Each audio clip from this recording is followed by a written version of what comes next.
سابق chairman P T I اور بشرا be be کے خلاف نیب نے توشہ ریفرنس دائر کر دیا۔ وعدہ معاف گواہ بھی سامنے آ گیا۔ ریفرنس کے نکات کے مطابق وزارت عظمیٰ کے دوران سابق چیئرمین پی ٹی آئی اور بشرا بی بی کو 108 تحائف ملے۔ 53 ملزمان نے کم مالیت ظاہر کر کے رکھ لیے۔ سابق چیئرمین پی ٹی آئی اور بشرا بی بی نے توشہ خانہ قوانین کی خلاف ورزی کی۔ احتساب عدالت کے رجسٹرار آفس نے جانچ پڑتال شروع کر دی۔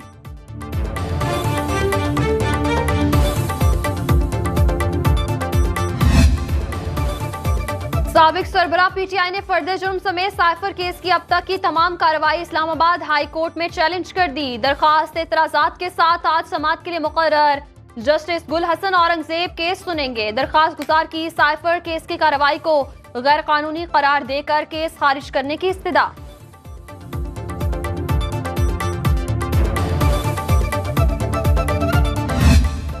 P T I intra party election per election commission کے اعتراضات سے متعلق فیصلہ محفوظ۔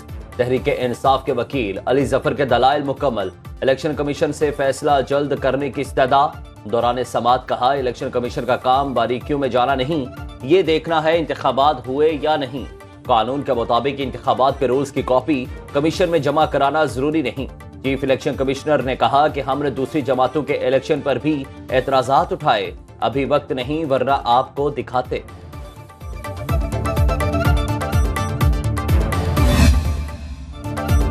الیکشن کمیشن کے بہت سے سوالات انٹرا پارٹی الیکشن سے متعلق نہیں پوچھے گئے۔ بیرسٹر علی ظفر کی الیکشن کمیشن کے باہر میڈیا سے گفتگو، بولے چیف الیکشن کمشنر نے ہلکے پھلکے انداز میں کہا آپ خاص جماعت ہیں، امید ہے آئین اور قانون کے مطابق فیصلہ ہوگا۔ پارٹی چیئرمین بیرسٹر گوہر بولے الیکشن کمیشن کو ہر سوال کا جواب دے دیا، پارٹی نے پلان بی اور سی بھی تیار کر لیا۔ 22 دسمبر سے پہلے فیصلے کی استدعا، امید ہے بلے کا نشان ہمیں مل جائے گا۔ ادھر پشاور ہائی کورٹ نے الیکشن کمیشن کو 21 دسمبر تک انٹرا پارٹی الیکشن پر حتمی فیصلے سے روک دیا۔ پاکستان بار اور پنجاب بار کونسل نے چیف الیکشن کمشنر کی اہلیت پر تحفظات کا اظہار کر دیا۔ پاکستان بار کونسل کے اعلامیے کے مطابق انتخابی عمل میں شفافیت کو یقینی بنایا جائے۔ موجودہ الیکشن کمشنر کی موجودگی میں انتخابات کی شفافیت پر سوالات اٹھ رہے ہیں۔ پنجاب بار کونسل کا حلقہ بندیوں پر تضاد پر تحفظات کا اظہار، کہا شکایات دور کیے بغیر الیکشن ملکی استحکام کے لیے خطرہ ہوں گے۔ سپریم کورٹ الیکشن کمیشن کے ہر عمل کی توثیق کی بجائے ان تضادات کا نوٹس لے۔ کسی کے دباؤ یا بلیک میلنگ میں نہیں آئیں گے۔ الیکشن کمیشن کا دو ٹوک موقف، ترجمان کی جانب سے چیف الیکشن کمشنر کے ضلع میں اضافی نشست سے متعلق چلنے والی خبروں کی تردید، کہا چیف الیکشن کمشنر کی آبائی حلقہ NA82 ضلع سرگودھا میں کوئی اضافی نشست نہیں بنائی گئی۔ اسی اصول کو ضلع حافظ آباد میں بھی مد نظر رکھا گیا۔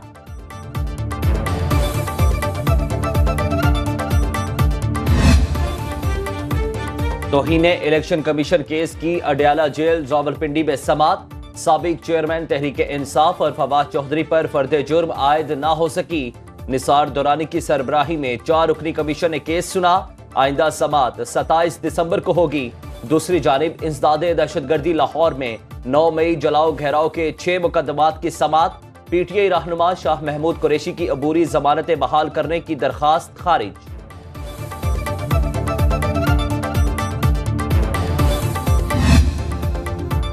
الیکشن کمیشن نے احد چیمہ کو کابینہ سے فارغ کرنے کا حکم دے دیا۔ فیصلے کے مطابق احد چیمہ گزشتہ حکومت کا حصہ رہے، انتخابات پر اثر انداز ہو سکتے ہیں۔ کابینہ ڈویژن کو عہدے سے ہٹانے کا نوٹیفیکیشن جاری کرنے کی ہدایت۔ فواد حسن فواد کے خلاف کمیشن 21 دسمبر کو مزید سماعت کرے گا۔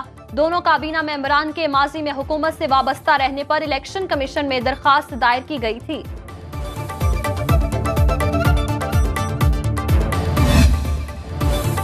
آئین ٹوٹتا ہے تو ججز آئین شکن کو ہار پہناتے ہیں، پارلیمنٹ ٹوٹتی ہے تو کہتے ہیں ٹھیک ہوا۔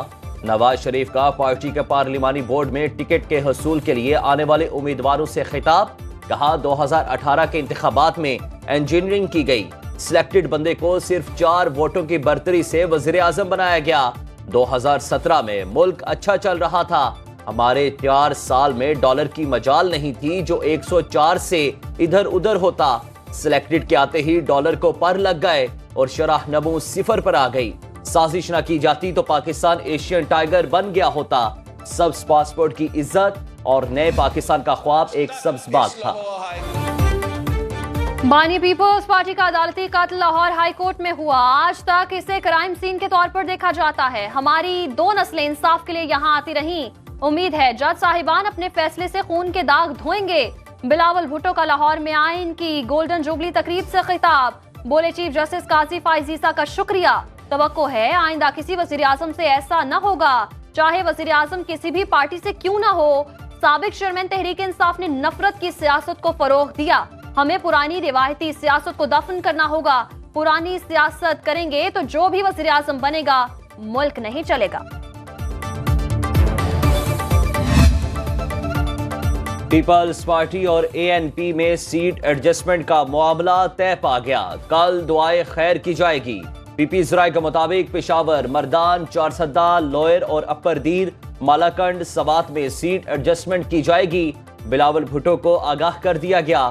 اگلے مرحلے میں جے یو آئی سے بات ہوگی. بلاول بھٹو کے لیے لاڑکانہ سے کاغذات نامزدگی حاصل کر لیے گئے. این اے 194 سے الیکشن لڑیں گے. جے یو آئی فیس سندھ کے صدر راشد سومرو کا مقابلے میں انتخابات میں آنے کا اعلان. چودھری شجاعت حسین کی زیر صدارت مسلم لیگ ق کا اجلاس. سندھ میں قومی اور صوبائی اسمبلی کی نشستوں کے لیے امیدواروں کے ناموں پر غور. سربراہ ق لیگ نے کہا سپریم کورٹ کے فیصلے سے الیکشن سے فرار کی تمام سازشیں دم توڑ گئیں. ملک کا سیاسی و معاشی مستقبل عام انتخابات سے وابستہ. پاکستان کے مستقبل کے لیے آزادانہ, منصفانہ اور قابل اعتماد انتخابات انتہائی ضروری.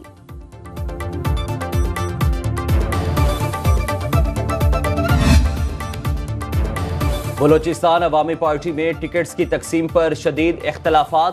ذرائع کے مطابق صوبے میں ایک حلقے میں ٹکٹ کے کئی امیدوار سامنے آ گئے. رہنماؤں کا اپنے پسندیدہ امیدواروں کو ٹکٹ دینے پر زور. سب نے لابنگ شروع کر دی.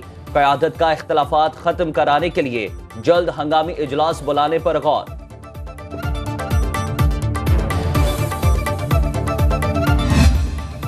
تشدد کو جواز بنا کر اسے انسانی حقوق کا نام دینا کسی صورت قابل قبول نہیں. قانون کے تحت حکومت کسی پر بھی پابندی لگا کر اسے ختم کر سکتی ہے. نگران وزیر اعظم کی کوئٹہ میں طلباء سے گفتگو. معاشرے میں زبان, مذہب اور نسل کے نام پر گروہ بنانے والے اپنا جواز پیش کرتے ہیں مگر حقیقت میں ان کے پاس کوئی جواز نہیں. تشدد کو جواز بنا کر آواز اٹھانے والے منتخب ہو کر آئین اور منتخب عوانوں میں آواز اٹھائیں. میڈیا سے بات کرتے ہوئے وزیر اعظم نے کہا دہشت گردوں نے بلوچستان میں ہر طبقے کو نشانہ بنایا. قوم پرست چاہتے ہیں ہر چیز کو ان کے زاویے سے دیکھا جائے. ملک میں صاف شفاف الیکشن کرائیں گے. سپریم کورٹ نے عام انتخابات مؤخر کرانے کی ایک اور درخواست مسترد کر دی.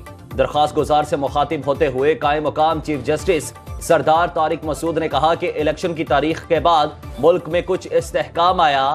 کیا آپ کو استحکام پسند نہیں؟ عام انتخابات کی تاریخ آنا کوئی معمولی بات نہیں. جسٹس منصور علی شاہ نے ریمارکس دیے الیکشن پروگرام جاری ہو چکا, اب کچھ نہیں ہو سکتا. جسٹس اطہر من اللہ نے کہا کہ کسی کو الیکشن کو تاخیر کا شکار کرنے کی اجازت نہیں دیں گے. درخواست گزار نے حلقہ بندیوں پر اعتراضات اٹھائے تھے. عام انتخابات کے لیے کاغذات نامزدگی کا اجراء شروع کر دیا گیا. امیدوار 20 سے 22 دسمبر تک واپس جمع کرا سکتے ہیں. امیدواروں کی ابتدائی فہرست 23 دسمبر کو شائع ہوگی. 13 جنوری کو انتخابی نشانات الاٹ ہوں گے. سیاسی جماعتوں سے مخصوص نشستوں کی ترجیحی لسٹیں 22 دسمبر تک طلب. قومی اسمبلی کے امیدوار کی فیس 30,000 روپے, صوبائی اسمبلی کے لیے 20,000 روپے جمع کرانا ہوں گے. تجویز اور تائید کنندہ کے شناختی کارڈ کی کاپی اور ووٹ سرٹیفکیٹ لازمی قرار. امیدوار کو 3 سال کا انکم ٹیکس ریٹرن بھی کاغذات کے ساتھ منسلک کرنا ہوگا. پاسپورٹ کی مکمل کاپی کی نقول بھی جمع کرانی ہوگی.